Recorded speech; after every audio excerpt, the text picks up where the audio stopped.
Flag.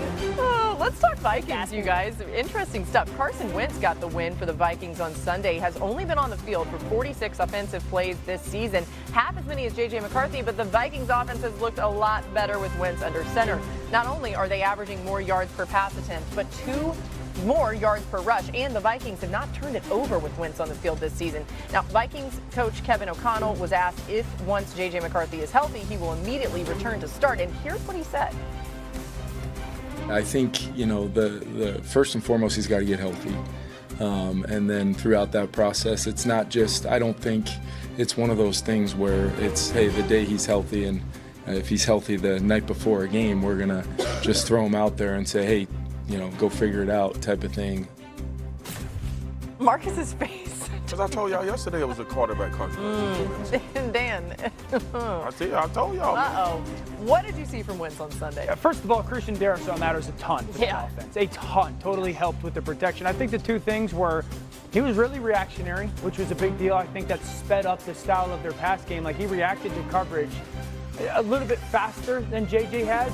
I think the second thing was the timing of their pass game was really good. I was not expecting that he was going to go 1, 2, 3, 4, 5, hit his back foot, and the ball would come out to, a backside post or an outbreaker to the field. So that was something that, I think JJ sitting back and watching once again, going, all right, again, Darrisaw being a part of that matter. So the reaction and the timing were a big deal. 2 good, 1 bad. You still saw 3 or 4 sacks where you're like, don't do that, stop holding it, don't do that. And so if he can 1 or 2 a game, get rid of that, I do think that there's a lot of good to the style of play that he showed. Yeah, I just don't think you can, before I get to the defense, you can't overlook what he did with Sam Darnold last year. It's a part of the equation. And this is about winning. I'm going to go to the defensive side because obviously there's a lot of onus put on that while you're figuring out this quarterback spot. But Brian Flores is back to his old habit, and it works. And none other than the perfect Cincinnati Bengals who are going to land up a shotgun 700 times a game and allow you to disguise. You look at around the line of scrimmage, this is how you're always fooled. And now you get out of this late, but now we have confusion on the offensive line. We're trying to figure it out. I love these condensed tackles as well to have a game situation. It looks like the whole team is going to rush. It's only 4 and they're running games. The offensive line is trying to figure out not only who's coming, but also how do we pass these games off. And the mind tricks that are happening with just protection. Showed 3 covers. That was diabolical. Yeah, but that's what I'm saying, bro. Like, for y'all know, y'all look at that prism, and you and Mino are 2 of the best at it. When you start talking about the back end and obviously RC, I look up front because my whole career was spent trying to confuse or dictate protection. Right. And he does a better job as anyone in the league. Now, you got to trust your guys. Yeah. You got to trust them to get their depth. The timing coverage. of it. You got to trust the timing. And that's why sometimes with Ben Johnson, when he has success, a lot of quick snaps to catch you. Sure. Yeah. But they aren't going to do that in Cincinnati. We know it. Yep. Cincinnati knows it. Yep. The whole world knows it. And that was set up perfectly for Brian Flores to have a day like he had. Mina, if they do go back to J.J. McCarthy when he's healthy, what does need to change? He just got to play faster. I mean, it's as simple as that. You mentioned Carson Wentz did take a few sacks, but outside of those sacks, he was hitting his first read like bam. 2.44 time to throw. J.J. McCarthy this season is 3.15, which is, if not the longest, close to it in football. The first read is open in Kevin O'Connell's office. Yeah, this was like proof of concept for that. So many of the passing concepts I thought so well executed. The receivers getting open. Jordan Addison back is huge, but McCarthy's just got to pull the trigger faster. He has to trust the scheme and not more than his eyes. He has to trust what the offense is giving to him. Dan, what do you do? What do you do with the situation with JJ and Carson? What do you do? Yeah, I still think you're going, okay, you're taking it week by week. Like, if Carson Wentz comes in and continues to play well, there's a reality where if the defense and him are complementary, he's playing at a high level, you're not rushing him off the field. You want to get JJ healthy, and I agree, he's got to play faster. I just think it's a week-by-week thing. I honestly believe that. And you got to be honest with your quarterbacks and your football team. If Carson continues to play at a high level, you're not taking him off the field. Yep. Oof. Could be an interesting conundrum if that carries on. Right. Time for some top stories. Big questions in Washington, where wide receiver Terry McLaurin is uncertain to play Sunday versus Atlanta due to his quad injury, per a source. He's seeking more information about the injury. Now, remember, Jaden Daniels working his way back from the knee injury that sidelined him last week. So something to keep an eye on there with the Commanders. Now, Bucs wide receiver Mike Evans is expected to miss 3 to 4 weeks with a strained left hamstring. Sources telling ESPN an MRI on Tuesday showed that Evans has a moderate strain. He missed 3 games with a hamstring injury last season, has just struggled keeping those hamstrings healthy. And in Tennessee, there are changes for rookie quarterback Cam Ward in that offense. Titans head coach Brian Callahan is relinquishing his game day play calling job to quarterback coach Bo Hartegreaves. That's interesting, something to keep an eye on there. And the Texans are releasing safety C.J. Gardner-Johnson. Gardner-Johnson started all 3 games this season.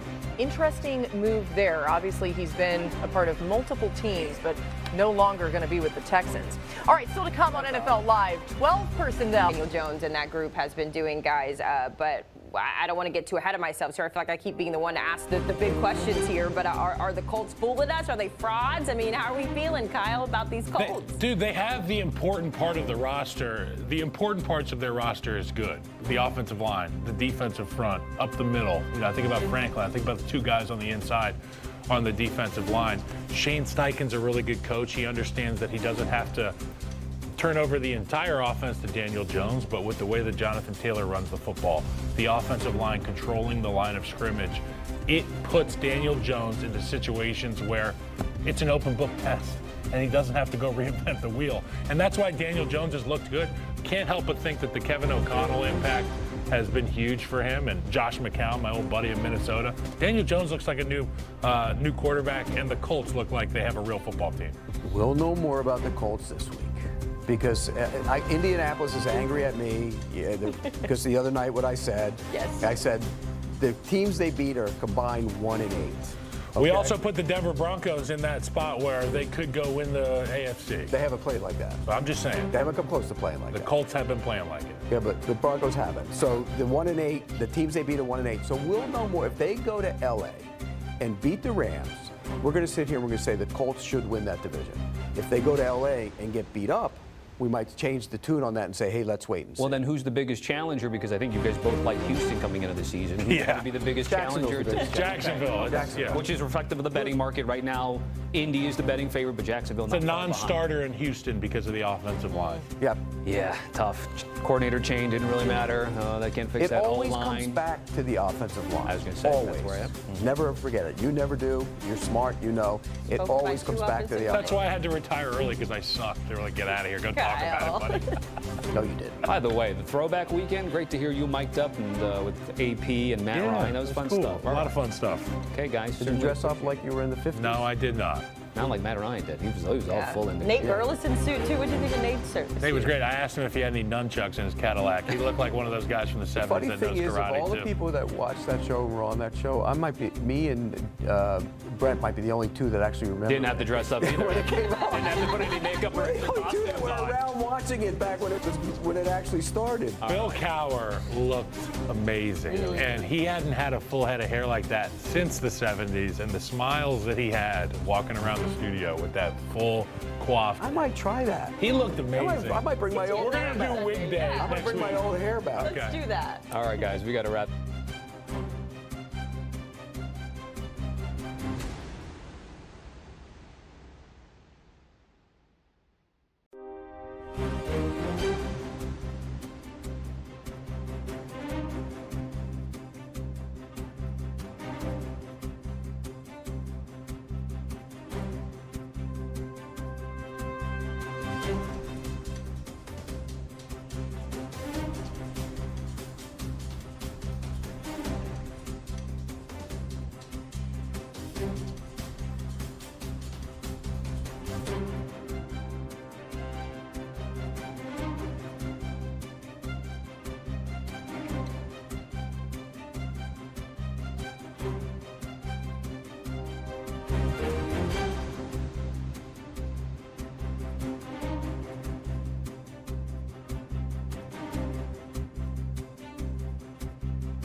challenge.